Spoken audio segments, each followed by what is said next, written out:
എനിക്ക് നല്ലൊരു sexual life കിട്ടണം എന്നുണ്ടെങ്കിൽ അല്ലെങ്കിൽ നല്ലൊരു സ്റ്റാമിന കിട്ടണം എന്നുണ്ടെങ്കിൽ സമയം കൂടണം എന്നുണ്ടെങ്കിൽ ഞാൻ എന്തൊക്കെയാണ് ചെയ്യേണ്ടത് ഡോക്ടറെ എന്ന് ചോദിച്ചിട്ട് ഒരുപാട് ആളുകൾ നമുക്ക് മെസ്സേജ് ചെയ്യാറുണ്ട്.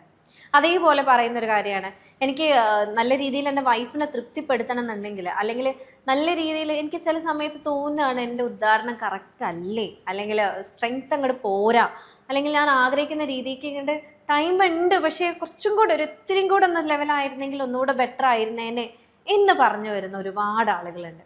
അപ്പോൾ ഈ വീഡിയോ നിങ്ങൾക്ക് വേണ്ടിയിട്ടാണ് ഞാനിന്ന് ചെയ്യുന്നത്. ഞാൻ ഡോക്ടർ ഹിബ അബ്ദുൽ മജീദ്, ഡോക്ടർ ഹിബ സറോവിയ, പെരിന്തൽമണ്ണ, മലപ്പുറം ജില്ല.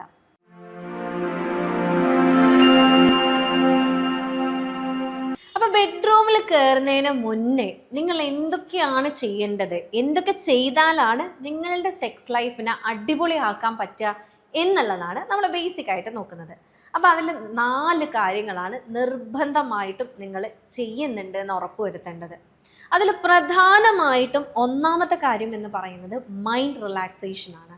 അതായത് നിങ്ങൾ എന്തെങ്കിലും പാട്ട് കേൾക്കുക, ഒന്ന് മൈൻഡ് സ്ട്രെസ് ഒക്കെ റിലീവ് ചെയ്യാൻ വേണ്ടിയിട്ട് മെഡിറ്റേഷൻ ചെയ്യാം, യോഗ ചെയ്യാം. അങ്ങനെ ആ ഒരു രീതിയിൽ നിങ്ങളുടെ മൈൻഡിനെ നല്ല രീതിയിൽ കാം ആക്കുന്നുണ്ട് എന്നുള്ളത് ഉറപ്പ് വരുത്താം. അതായത് നമുക്ക് എന്തായാലും ഇന്നത്തെ ലൈഫ് സ്റ്റൈലിൽ സ്ട്രെസ്സ് എന്ന് പറയുന്നത് നമ്മുടെ കൂടപ്പിറപ്പായി മാറിയിട്ടുണ്ട്. എന്തായാലും ഒന്നെങ്കിൽ ഫാമിലിയിൽ അല്ലെങ്കിൽ സോഷ്യൽ ലൈഫിൽ അല്ലെങ്കിൽ നമ്മുടെ വർക്കിൽ എന്തെങ്കിലും രീതിയിലുള്ള ഒരു സ്ട്രെസ് ഉണ്ടാവും. ഇതെല്ലാം പേറിയിട്ടാണ് നമ്മൾ നമ്മുടെ ബെഡ്റൂമിലേക്ക് വരുന്നത്. അപ്പം അതിൻ്റെ മുന്നേ എങ്കിലും നമ്മൾ ഏതെങ്കിലും ഒരു സ്പോട്ടിൽ നമ്മളുടെ ഈ ഒരു സ്ട്രെസ്സിനെ ഇറക്കി വെച്ചിട്ടില്ല എന്നാണെങ്കിൽ സ്വാഭാവികമായിട്ടും നമുക്ക് ആ ഒരു ഇറിറ്റബിലിറ്റി കൂടിയിട്ടാണ് നമ്മൾ റൂമിലേക്ക് വരുന്നത്. ഇത് നിങ്ങളുടെ ഉദാഹരണത്തിനെ ബാധിക്കാം, നിങ്ങൾ വൈഫും തമ്മിലുള്ള കണക്ഷനെ ബാധിക്കാം. ഒരു രീതിയിൽ പറയുകയാണെങ്കിൽ നിങ്ങളുടെ സെക്സ് ലൈഫിനെ അവിടെ നല്ല രീതിയിൽ അത് ബാധിക്കാനുള്ള ചാൻസ് ഉണ്ട്. അപ്പം എപ്പോഴും ശ്രദ്ധിക്കുക, നിങ്ങൾ ബെഡ്റൂമിലേക്ക് പോകുന്നതിന് മുന്നേ ആ ഒരു ദിവസത്തിൽ നിങ്ങൾ ഒരു ടൈം എങ്കിലും മെഡിറ്റേറ്റ് ചെയ്യുന്നുണ്ട്, അല്ലെങ്കിൽ നിങ്ങളുടെ മൈൻഡിനെ റിലാക്സ് ചെയ്യുന്ന എന്തെങ്കിലും അവിടെ കൊണ്ടുവന്നിട്ടുണ്ട് എന്നുള്ളത് ഉറപ്പ് വരുത്തുക. 2 എന്ന് പറയുന്നത് ലൈറ്റ് എക്സസൈസ് ചെയ്യുന്നുണ്ട് എന്ന് ഉറപ്പ് വരുത്താം. നിങ്ങൾ ബോഡി ഒന്ന് വാമപ്പ് ചെയ്യാൻ വേണ്ടിയിട്ടാണ് അങ്ങനെ പ്രത്യേകമായിട്ട് പറയുന്നത്. അപ്പോൾ ഇതിൽ നമുക്ക് ഒന്നെങ്കിൽ ചെറിയ സ്ട്രെച്ചസ് ചെയ്യാം, നടക്കാം, അല്ലെങ്കിൽ ചെറിയ ചെറിയ രീതിയിലുള്ള എക്സസൈസസ് ചെയ്യാം. അപ്പോൾ ഇതെന്തിനാണ് പ്രത്യേകമായിട്ട് പറയുന്നതെന്ന് വെച്ചാൽ നിങ്ങളുടെ ഈ ഒരു സമയത്ത് ബ്ലഡ് സർക്കുലേഷൻ നല്ല രീതിയിൽ ഇത് ഇമ്പ്രൂവ് ചെയ്യാൻ ഹെൽപ്പ് ചെയ്യുന്നുണ്ട്. അപ്പം ബ്ലഡ് സർക്കുലേഷൻ ഇമ്പ്രൂവ് ചെയ്യുന്നുണ്ട്, അതേപോലെ തന്നെ നിങ്ങളുടെ ആ ഒരു സ്റ്റാമിന അവിടെ നല്ല രീതിയിൽ കൂട്ടാൻ അത് സഹായിക്കുന്നുണ്ട്. നല്ല രീതിയിലുള്ളൊരു കണക്ഷൻ ബിൽഡ് ചെയ്യുക എന്നുള്ളതാണ്. അതായത് പാർട്ട്ണറുമായിട്ട് നല്ല രീതിയിൽ കണക്റ്റഡ് അല്ല നിങ്ങൾ എന്നുണ്ടെങ്കിൽ സ്വാഭാവികമായിട്ടും ഒരു പോയിന്റ് ഓഫ് ടൈം കഴിഞ്ഞ് കഴിഞ്ഞാൽ അത് മടുപ്പാകുക എന്നുള്ളത് നോർമലാണ്. പൊതുവേ നമ്മളുടെ അടുത്ത് വരുന്ന പേഷ്യൻസ് പറയുന്ന ഒരു വലിയ പ്രശ്നമാണ്, വൈഫുമായിട്ടുള്ള ബന്ധം എങ്ങനെയാണെന്ന് ചോദിച്ചാൽ കുഴപ്പമൊന്നുമില്ല ഡോക്ടറെ എന്ന് ചോദിക്കും. ഡീപ്പറായിട്ട് നമ്മൾ ചോദിച്ചു കഴിഞ്ഞാൽ അവർ പറയാൻ തുടങ്ങും, എനിക്ക് എന്താണെന്നറിയില്ല, ഒരു മടുപ്പാണ്, ഞങ്ങൾ തമ്മിലുള്ളൊരു കണക്ഷൻ ഓക്കെയാണ്, പക്ഷേ അവൾ എന്നെ മനസ്സിലാക്കുന്നില്ല, അല്ലെങ്കിൽ എനിക്ക് അവളെ മനസ്സിലാവുന്നില്ല, ഞങ്ങൾ തമ്മിൽ എന്തോ എവിടെയോ ഒരു സ്വരച്ചേർച്ച എപ്പോഴും ഉണ്ട്, ഒന്ന് പറഞ്ഞാൽ അടുത്തതിന് അടിയാണ്, ഞങ്ങൾ പിന്നീട് അത് സോൾവ് ആവുന്നുണ്ട്, പക്ഷേ എങ്കിൽ പോലും ഞങ്ങൾക്ക് തമ്മിൽ ആ ഒരു പഴയ ആ ഒരു ബോണ്ടിങ്ങിലേക്ക് ഞങ്ങൾക്ക് കൊണ്ടുവരാൻ പറ്റുന്നില്ല എന്നുള്ള പ്രശ്നം. തീർച്ചയായിട്ടും ഒരു കാലഘട്ടം കഴിഞ്ഞു കഴിഞ്ഞാൽ, അതായത് നിങ്ങളുടെ ആ ഒരു ഹണിമൂൺ ഫേസ് കഴിഞ്ഞു കഴിഞ്ഞാൽ അതുവരെ ഉണ്ടാകുന്ന ലൈഫല്ല പിന്നീട്. കാരണം നിങ്ങൾ പരസ്പരം ഡിഫറെൻറ്റ് വ്യക്തികളാണ്, അതിൽ ഓരോ വ്യക്തിത്വത്തിനും ഓരോ രീതിയിലുള്ള സ്വഭാവമാണ് എന്നുള്ളതൊക്കെ നമ്മൾ തിരിച്ചറിയും. പക്ഷേ ഈ ഒരു തിരിച്ചറിവിനെ നമ്മൾ എങ്ങനെ നമ്മളെ ലൈഫിലേക്ക് കൊണ്ടുവരണം എന്നുള്ളത് തീരുമാനിക്കുന്നത് നമ്മളാണ്. അതായത് ചിലപ്പം നല്ല ദേഷ്യമുള്ള ഒരു പങ്കാളിയായിരിക്കാം നിങ്ങൾക്ക് ഉണ്ടാവുന്നത്, അല്ലെങ്കിൽ ചിലപ്പം ഭയങ്കര കുട്ടിത്തമുള്ള അല്ലെങ്കിൽ ഭയങ്കര വാശിയുള്ള ഒരു പങ്കാളിയായിരിക്കാം. അപ്പം ഇതിനെങ്ങനെ മാനേജ് ചെയ്യണം, എന്തൊക്കെ രീതിയിലാണ് ഞാൻ നിൽക്കേണ്ടത്, അവൾ എങ്ങനെയാണ് നിൽക്കേണ്ടത് എന്നുള്ളത് നിങ്ങൾ തമ്മിൽ ഒരു ഓപ്പൺ കമ്മ്യൂണിക്കേഷൻ വരണം. എൻ്റെ സ്വഭാവം ഇങ്ങനെയാണ്, അപ്പം ഞാൻ ഏതൊക്കെ രീതിയിലാണ് മാറേണ്ടത്, അല്ലെങ്കിൽ ഏതൊക്കെ രീതിയിലാണ് ഞാൻ ഹാൻഡിൽ ചെയ്യേണ്ടത്, എന്താണ് ഞാനപ്പോൾ ചെയ്യേണ്ടത്, ഞാൻ ഇങ്ങനെ ആവുമ്പം നീ എന്താണ് ചെയ്യേണ്ടത്, ഈ ഒരു രീതിയിൽ നിങ്ങൾ തമ്മിൽ നല്ലൊരു കമ്മ്യൂണിക്കേഷൻ വരികയാണെന്നുണ്ടെങ്കിൽ സ്വാഭാവികമായിട്ടും നിങ്ങൾ അറിയാതെ തന്നെ നിങ്ങൾ തമ്മിലൊരു ഡീപ്പർ ബോണ്ട് അവിടെ ബിൽഡ് ചെയ്യുകയാണ്. വീട്ടിലേക്ക് വരിക എന്ന് പറയുന്നത് സന്തോഷത്തോടെയാണ് എന്നുണ്ടെങ്കിൽ സ്വാഭാവികമായിട്ടും നിങ്ങളുടെ സെക്ഷൽ ലൈഫ് അവിടെ നോർമലൈസ് ചെയ്തത് നല്ല ഹെൽത്തി ആയിട്ട് നല്ല എൻജോയബിൾ ആക്കാൻ നിങ്ങൾക്ക് സാധിക്കും.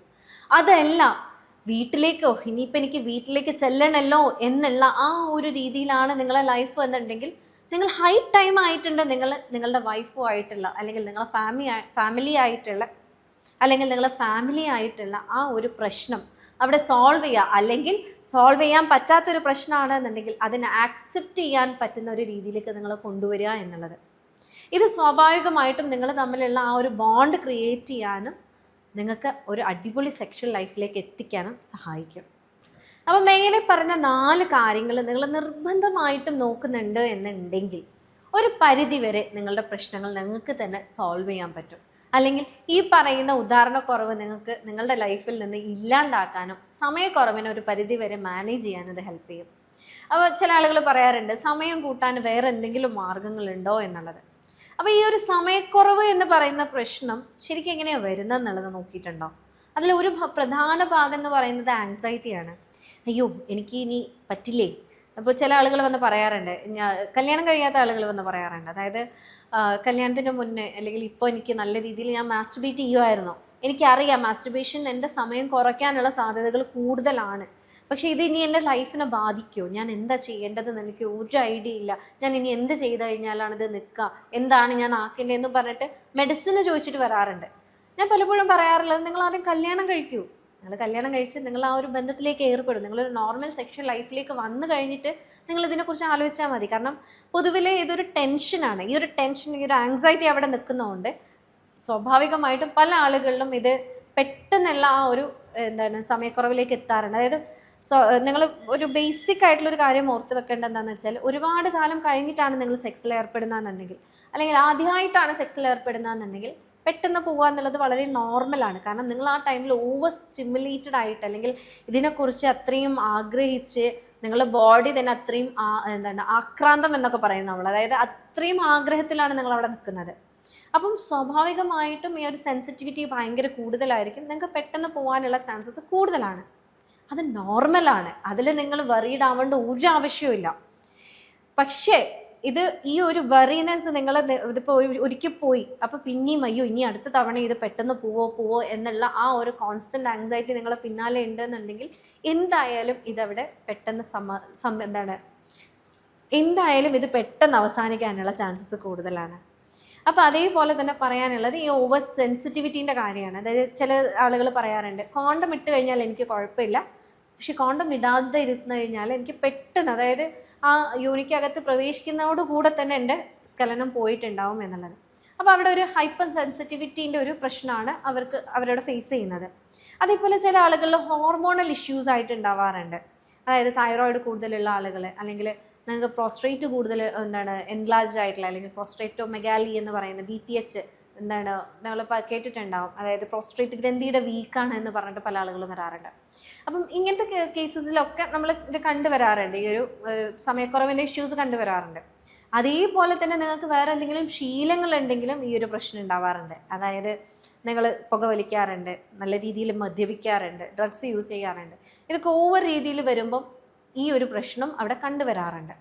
അപ്പോൾ ഇതൊക്കെയാണ് ബേസിക് ആയിട്ട് പറയാനുള്ളത്. നമ്മൾ പറയുന്ന, എനിക്ക് തോന്നുന്നു എൻ്റെ ക്ലിനിക്കൽ എക്സ്പീരിയൻസിൽ ഞാനൊരു 75% പറയുകയാണെന്നുണ്ടെങ്കിൽ മൈൻഡാണ് അതിൽ ബേസിക് റീസൺ എന്ന് പറയുന്നത്. വേറെ ഒരു കാരണം അവർക്ക് ഉണ്ടാവാറില്ല. ഒരു ദിവസം എന്തോ പെട്ടെന്ന് സംഭവിച്ചു, പിന്നീട് അതെൻ്റെ മനസ്സിലൊരു പേടിയായി മാറി, പിന്നീട് എനിക്കത് നോർമലായിട്ടില്ല. നമ്മൾ ആ ഒരു രീതിയിലേക്ക് ട്രീറ്റ്മെൻറ്റ് ചെയ്യുമ്പോൾ തന്നെ അത് നോർമലായി വരാറുമുണ്ട്. അപ്പോൾ അതുകൊണ്ടാണ് നിങ്ങളുടെ മൈൻഡ് നിങ്ങൾക്ക് നിങ്ങളെ കയ്യിൽ പിടിക്കാൻ പറ്റുന്നുണ്ട് എന്നുണ്ടെങ്കിൽ ഇതിൻ്റെ ഒരു 3/4% പ്രശ്നങ്ങൾ അവിടെ നിങ്ങൾക്ക് സോൾവ് ചെയ്യാൻ പറ്റും. പിന്നെയുള്ളൊരു ഭാഗം എന്ന് പറയുന്നത് ഇപ്പോൾ ഇതിൽ എന്താണ് ചെയ്യാൻ പറ്റുന്നത് എന്നുള്ളതാണ്. അപ്പോൾ നിങ്ങൾക്ക് തന്നെ ചെയ്യാൻ പറ്റുന്ന കുറേ കാര്യങ്ങളുണ്ട്. അതിലൊന്നെന്ന് പറയുന്നത് നിങ്ങളെ മൈൻഡിനെ നിങ്ങൾ റെഗുലേറ്റ് ചെയ്യാൻ വേണ്ടിയിട്ട് നല്ല രീതിയിൽ മെഡിറ്റേറ്റ് ചെയ്യുക എന്നുള്ളതാണ്. 2 എന്ന് പറയുന്നത് നല്ല രീതിയിൽ, ഇപ്പം ഞാൻ കഴിഞ്ഞൊരു വീഡിയോയിൽ പറഞ്ഞിട്ടുണ്ടായിരുന്നു ഒരു എക്സസൈസിനെ കുറിച്ച്. അത് നിർബന്ധമായിട്ട് നിങ്ങൾ ചെയ്യുക. ഒരു പരിധി വരെ ഇതിനെ നിങ്ങൾക്ക് കൺട്രോൾ ചെയ്യാൻ നന്നായിട്ട് ഹെൽപ്പ് ചെയ്യുന്നുണ്ട്. അതേപോലെ തന്നെ പറയാനുള്ളതാണ്, നിങ്ങൾ സെക്സിലേക്ക് ഏർപ്പെടുന്ന സമയത്ത് സ്ലോ ബ്രീതിങ്ങിന് ട്രൈ ചെയ്യുക. അതായത് പൊതുവേ നിങ്ങൾ ആ ഒരു സെക്സിലേക്ക് വരുന്ന സമയത്ത് നിങ്ങൾ ഈ ഒരു ഭാഗം വെച്ചിട്ടാണ് ബ്രീത്ത് ചെയ്യുക. അതായത് നിങ്ങൾ സ്ത്രീകൾ സാധാരണ അങ്ങനെയാണ് ബ്രീത്ത് ചെയ്യുക. അവരുടെ ചെസ്റ്റിലേക്കാണ് ലങ്സ്, ഈ ഒരു ചെസ്റ്റ് എൻലാർജ് ആവും, പിന്നെയും അതേപോലെ താഴത്തേക്ക് വരും. അപ്പം നിങ്ങൾ ബ്രീത്ത് ചെയ്യുന്ന സമയത്ത് പുരുഷന്മാരെ ശരിക്കും ബ്രീത്ത് ചെയ്യുക, അവരുടെ വയറിലേക്ക്, അവർ വയറ് വീർക്കും, വയറ് ചെറുതാവും. ഇങ്ങനെയാണ് സാധാരണഗതിയിൽ അവർ ബ്രീത്ത് ചെയ്യാറുള്ളത്. ഇത് നിങ്ങൾ നോർമലി ഒന്ന് ഇരിക്കുന്ന സമയത്ത്, ഒന്ന് റിലാക്സ് ചെയ്യുന്ന സമയത്ത് ഇങ്ങനെ ബ്രീത്ത് ചെയ്യാൻ വേണ്ടിയിട്ട് പ്രത്യേകം ശ്രദ്ധിക്കുക. കാരണം ഇതെങ്ങനെയാണെന്നുള്ളത് നോട്ട് ചെയ്യാൻ വേണ്ടിയിട്ടാണ്. സെക്സിൽ ഏർപ്പെടുന്ന സമയത്തും ഇതേപോലെ തന്നെയാണ് നിങ്ങൾ ബ്രീത്ത് ചെയ്യുന്നത് എന്നുള്ളത് ഉറപ്പുവരുത്താം. അതായത് നിങ്ങൾ ബ്രീത്ത് ചെയ്യുന്നത് ചെസ്റ്റിലേക്കല്ല, ഡീപ്പ് ബ്രീത്ത് ചെയ്യുന്നുണ്ട്, വിടുന്നുണ്ട്. ഇത് നിങ്ങൾ ബന്ധപ്പെടുന്ന ടൈമിലും ഇതിലേക്ക് നിങ്ങളെ ബ്രീത്തിങ്ങിനെ കൊണ്ടുവരിക. അപ്പോൾ എന്താ ചെയ്യുന്നതെന്ന് വെച്ചാൽ നിങ്ങളുടെ നെർവ്സ് അവിടെ ഓട്ടോമാറ്റിക്കലി റിലാക്സ്ഡ് ആവുകയാണ്. റിലാക്സ് ആവുമ്പോൾ എന്താണെന്ന് വെച്ചാൽ നിങ്ങൾക്കും നിങ്ങളുടെ ബോഡീൻ്റെ ആ ഒരു ഓർഗാസം വരാനുള്ള ആ ഒരു പീക്ക് ലെവലിലേക്ക് നിങ്ങൾ എത്തിക്കാതെ അതിനെ വീണ്ടും റിലാക്സ് ചെയ്ത് കൊണ്ടുവരാണ്. അപ്പം നിങ്ങൾക്ക് തോന്നുകയാണ് ഇത് ഞാൻ പോകുന്നുണ്ട് തോന്നിക്കഴിഞ്ഞാൽ ഫസ്റ്റ് അതിൻ്റെ ആ ഒരു ലെവലിലേക്ക് എത്തുന്നതിൻ്റെ മുന്നേ തന്നെ നിങ്ങളെ ബ്രീതിങ് പാറ്റേണിനെ നിങ്ങൾ മാറ്റുക എന്നുള്ളതാണ്. അതേപോലെ തന്നെ ഇനി നിങ്ങൾക്ക് പോവും എന്ന് തോന്നുകയാണെന്നുണ്ടെങ്കിൽ എഡ്ജിങ് എന്ന് പറയുന്നൊരു സംഭവമുണ്ട്. അതായത് സ്റ്റാർട്ട് ആൻഡ് സ്റ്റോപ്പ് മെത്തേഡ് എന്ന് പറയും. നിങ്ങൾ ആ ഒരു പോയിന്റിലേക്ക് എത്തുന്നതിൻ്റെ മുന്നേ തന്നെ നിങ്ങളൊന്ന് സ്റ്റോപ്പ് ചെയ്യുക, ഒന്ന് പോസ് ചെയ്യുക. നിങ്ങൾ പോസ് ചെയ്യുക, ഒരു 10 സെക്കൻഡ്സ് അല്ലെങ്കിൽ ഒരു 30 സെക്കൻഡ്സ് ഒന്ന് പോസ് ചെയ്യുക, വീണ്ടും സ്റ്റാർട്ട് ചെയ്യുക. ഇത് ചില ആളുകൾ പറയാറുണ്ട്, ഇങ്ങനെ ചെയ്ത് കഴിഞ്ഞാൽ എനിക്ക് എൻ്റെ ഉദ്ധാരണം നഷ്ടപ്പെടുന്നുണ്ട്, എൻ്റെ മൈൻഡൊക്കെ ഞാൻ ഡൈവേർട്ട് ചെയ്യുന്നതിനനുസരിച്ച് ഉദ്ധാരണം നഷ്ടപ്പെടുന്നുണ്ട്. അതിലൊരു ബേസിക് കാരണം എന്താണെന്ന് വെച്ചാൽ അവിടെ സ്ട്രെസ് എന്നുള്ളത് അവിടെ ഒരു വലിയ ഫാക്ടറായിട്ട് നിൽക്കുന്നുണ്ട് എന്നുള്ളതാണ്. കാരണം ആ ഒരു രക്തോട്ടം അപ്പോഴേക്കും അവിടുന്ന് തിരിച്ച് വലിഞ്ഞു പോരുകയാണ്. അപ്പം നിങ്ങളുടെ എക്സസൈസും ബാക്കിയുള്ള കാര്യങ്ങളും ഇപ്പുറത്ത് നിങ്ങൾ എന്തായാലും സെറ്റ് ചെയ്യുന്നുണ്ടെന്ന് ഉറപ്പ് വരുത്തിയിട്ടാണ് ചെയ്യുന്നതെന്നുണ്ടെങ്കിൽ ഇത്രയും പ്രശ്നങ്ങൾ ഉണ്ടാവാറില്ല. അപ്പം start and stop method use ചെയ്യാവുന്നതാണ്, റിലാക്സേഷൻ ടെക്നിക്സ് യൂസ് ചെയ്യാവുന്നതാണ്. അതേപോലെ തന്നെ പറയാനുള്ള കാര്യമാണ് പൊസിഷൻസ് ചേഞ്ച് ചെയ്യുക എന്നുള്ളത്. അതായത് നിങ്ങൾ ഒരേ പൊസിഷനിലാണ് ഇത് കണ്ടിന്യൂ ചെയ്ത് പോകുന്നതെന്നുണ്ടെങ്കിൽ എന്തായാലും പെട്ടെന്ന് ഇത് അവസാനിക്കാനുള്ള ചാൻസസ് കൂടുതലാണ്. പ്രത്യേകിച്ച് പുരുഷൻ മേലെ വരുന്ന പൊസിഷനാണെന്നുണ്ടെങ്കിൽ, കാരണം നിങ്ങളാണ് അതിൽ ചാർജ് എടുക്കുന്നത്. പക്ഷെ സ്ത്രീ മേലെ വരുന്ന ഒരു പൊസിഷനാണെന്നുണ്ടെങ്കിൽ പൊതുവേ ഒരു പരിധി വരെ ഇതിൽ കൺട്രോൾ വരാറുണ്ട്. കാരണം ആ ഒരു പേസിങ് നിങ്ങളല്ല ചെയ്യുന്നത്. അപ്പം ഏത് രീതിയിലാണെങ്കിലും നിങ്ങൾ പൊസിഷൻസ് നിങ്ങൾക്ക് വരാൻ പോകുന്നുണ്ടെന്ന് തുടങ്ങിക്കഴിഞ്ഞ് കഴിഞ്ഞാൽ നിങ്ങളപ്പം സ്റ്റോപ്പ് ചെയ്യുക, പൊസിഷൻ ചേഞ്ച് ചെയ്യുക. അപ്പോൾ സ്വാഭാവികമായിട്ടും നിങ്ങൾക്ക് അവിടെ റിലാക്സ് ചെയ്യാനുള്ളൊരു ടൈമുണ്ട്, നിങ്ങൾക്ക് ബ്രീത് ചെയ്യാനുള്ളൊരു ടൈമുണ്ട്. നിങ്ങളുടെ മൈൻഡ് ഓട്ടോമാറ്റിക്കലി ആ ഒരു ഓർഗാസത്തിലേക്ക് എത്തുന്നതിൻ്റെ മുന്നേ നിങ്ങളുടെ ബോഡി ഒന്ന് കാമാവും. അപ്പോൾ ഇത്തരം കാര്യങ്ങളെല്ലാം നിങ്ങൾ ശ്രദ്ധിക്കുന്നുണ്ടെന്നുണ്ടെങ്കിൽ ഒരു പരിധി വരെ സമയം എന്നുള്ളത് നിങ്ങൾക്കൊരു പ്രശ്നമില്ലാതെ മാറും. അതേപോലെ തന്നെ നിങ്ങളെ സ്റ്റാമിന വർദ്ധിപ്പിക്കാൻ നിങ്ങൾ നിർബന്ധമായിട്ട് ചെയ്യേണ്ട കുറച്ച് കാര്യങ്ങൾ എന്ന് പറയുന്നത് നിങ്ങൾ കഴിക്കുന്ന ഭക്ഷണത്തിൽ നിങ്ങൾ ശ്രദ്ധ വരുത്തുക എന്നുള്ളതാണ്. ഭക്ഷണത്തിൽ നിർബന്ധമായിട്ട് നിങ്ങൾ ഡേറ്റ്സ് അല്ലെങ്കിൽ നമ്മൾ ഈത്തപ്പഴം കൂട്ടുന്നുണ്ട് എന്നുള്ളത് ഉറപ്പ് വരുത്തുക. കാരണം എന്താണെന്ന് വെച്ചാൽ ഇതിൽ നാച്ചുറൽ ഷുഗറാണ്. നിങ്ങൾ ആ ഒരു സ്റ്റാമിന വർദ്ധിപ്പിക്കാൻ ഇത് നന്നായിട്ട് ഹെൽപ്പ് ചെയ്യും. നിങ്ങൾ തന്നെ കേട്ടിട്ടുണ്ടാവും നിങ്ങളുടെ ഫ്രണ്ട്സൊക്കെ പറയുന്നത്, ഞാൻ രാവിലെ എന്തായാലും 2 ഈത്തപ്പഴം തലേ ദിവസം വെള്ളത്തിൽ കുതിർത്തിയിട്ടാണ് കഴിക്കാറ്, അല്ലെങ്കിൽ ജ്യൂസ് അടിച്ച് കഴിക്കാറുണ്ട് എന്നുള്ളത്. അപ്പോൾ ഇത് വളരെ രീതിയിൽ നിങ്ങൾക്ക് സ്റ്റാമിന തരാനും അതേപോലെ ആ ഒരു പവർ എന്നുള്ളത് ബിൽഡ് ചെയ്യാനും നന്നായിട്ട് ഹെൽപ്പ് ചെയ്യുന്നതാണ്.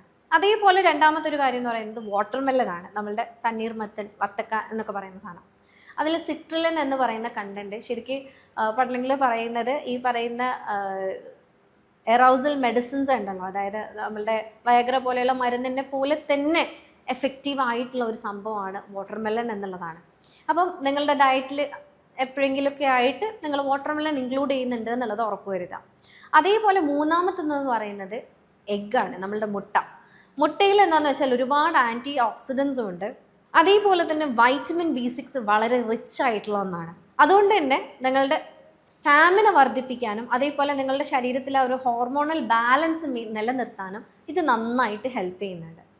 അപ്പോൾ സ്റ്റാമിന കൂട്ടാനുള്ള മറ്റു കാര്യങ്ങളെന്ന് പറയുകയാണെങ്കിലോ നല്ല രീതിയിലുള്ള എക്സസൈസ് എന്ന് പറയുന്നത് ദിവസവും 3/4 മണിക്കൂറെങ്കിലും നല്ല രീതിയിൽ നിങ്ങൾ എക്സസൈസ് ചെയ്യുന്നുണ്ട് എന്നുള്ളത് ഉറപ്പ് വരുത്തുക. പ്രത്യേകിച്ച് നിങ്ങൾ abdominal muscles, pelvic floor muscle related ആയിട്ടുള്ള എല്ലാ രീതിയിലുള്ള എക്സസൈസുകളും നിങ്ങൾ ചെയ്യുന്നുണ്ടെന്ന് ഉറപ്പ് വരുത്തുക.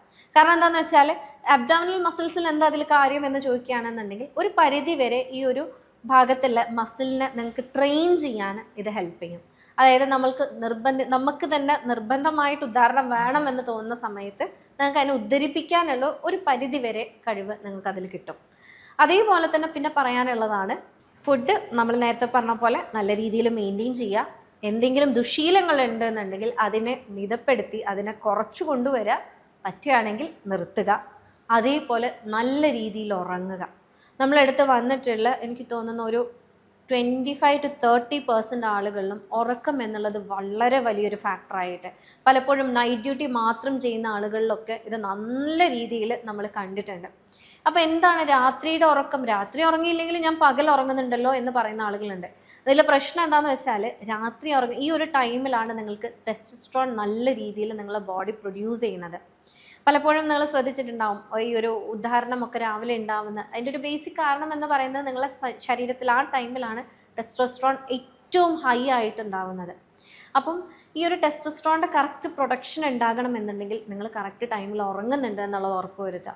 അപ്പം അത് ഉറങ്ങിയിട്ടില്ല എന്നാണെന്നുണ്ടെങ്കിൽ സ്വാഭാവികമായിട്ടും ഈ ഒരു ഉദാഹരണക്കുറവിലേക്ക് പിന്നീട് അത് പോകാനുള്ള ചാൻസസ് കൂടുതലാണ്. അപ്പം ഇത്രയും പറഞ്ഞ കാര്യങ്ങൾ ചുരുക്കി പറയുകയാണെന്നുണ്ടെങ്കിൽ നിങ്ങളെ മാനസിക ആരോഗ്യത്തെ നിങ്ങൾ നല്ല രീതിയിൽ സംരക്ഷിക്കുന്നുണ്ട്, നല്ല രീതിയിൽ നിങ്ങൾ സ്ട്രെസ്സിനെ മാനേജ് ചെയ്യുന്നുണ്ട്, അതേപോലെ തന്നെ നല്ല രീതിയിൽ നിങ്ങൾ ഫുഡിൽ കൺട്രോൾ വരുത്തുന്നുണ്ട്, വൈഫുമായിട്ട് നല്ലൊരു കണക്ഷൻ വരുത്തുന്നുണ്ട്, അതേപോലെ തന്നെ നിങ്ങൾ എക്സസൈസുകൾ ചെയ്യുന്നുണ്ട് എന്നുണ്ടെങ്കിൽ ഒരു പരിധി വരെ നിങ്ങൾക്ക് ഉദ്ധാരണക്കുറവും അതേപോലെ സമയക്കുറവും ഇല്ലാണ്ടാക്കാൻ അത് സഹായിക്കും.